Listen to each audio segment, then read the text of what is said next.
Okay, going to solve negative 4 plus 2x minus 1 is equal to 2x minus 1 plus x. I already have it built. So my negative 4 plus 4x is on the top, but it said minus 1, so minus 1 is on the bottom. And then I have my 2x minus 1 plus x. So first thing that I'm going to do is I'm going to flip.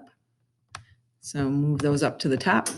So on the left side, I have negative 4 plus 4x plus negative 1. That's the only thing that changes is when you flip.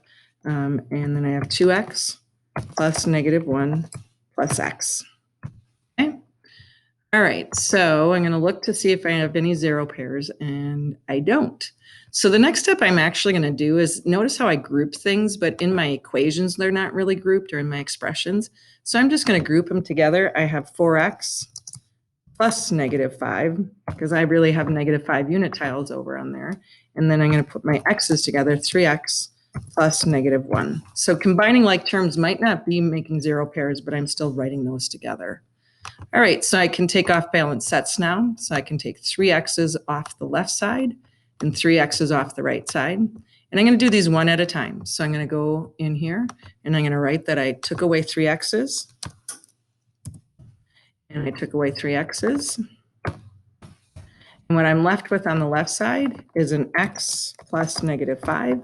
And what I'm left with on the right side is negative 1.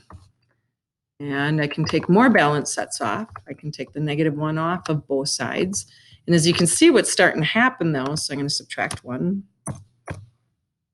from both sides. But the problem is now all my x's and unit tiles are on one side of the equation.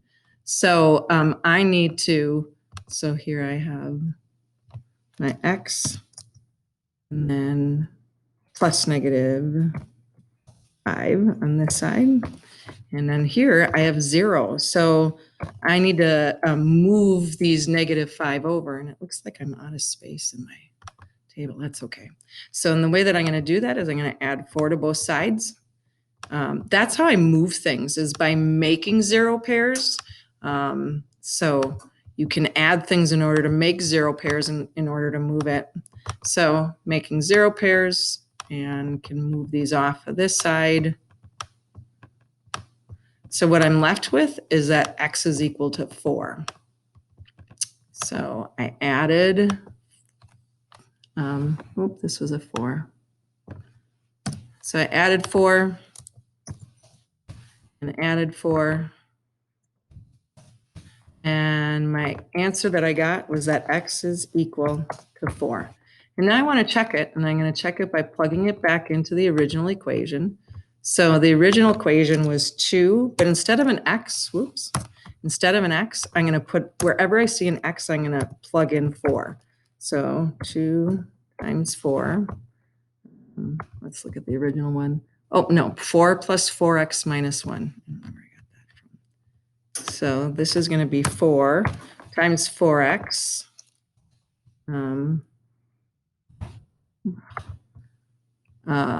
Negative 4.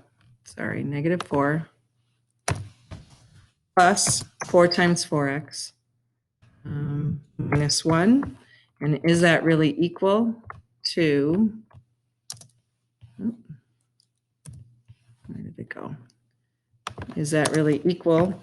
This is the question mark. Is that really equal to 2x minus 1 plus x? So 2 times 4 minus 1 plus 4. So doing order of operations, I have negative 4 plus 16 minus 1. Is that really equal to 2 times 4, which is 8? There should be a 1 there. Minus 1 plus 4. That's what I'm trying to figure out. So negative 4 plus 16 is 12 minus 1. Is that really equal to 8 minus 1 is 7 plus 4? So 12 minus 1 is 11, and 7 plus 4 is 11. Oops. So yes, I did it right. That means that 4 is the solution, and it makes both the sides equal to 11.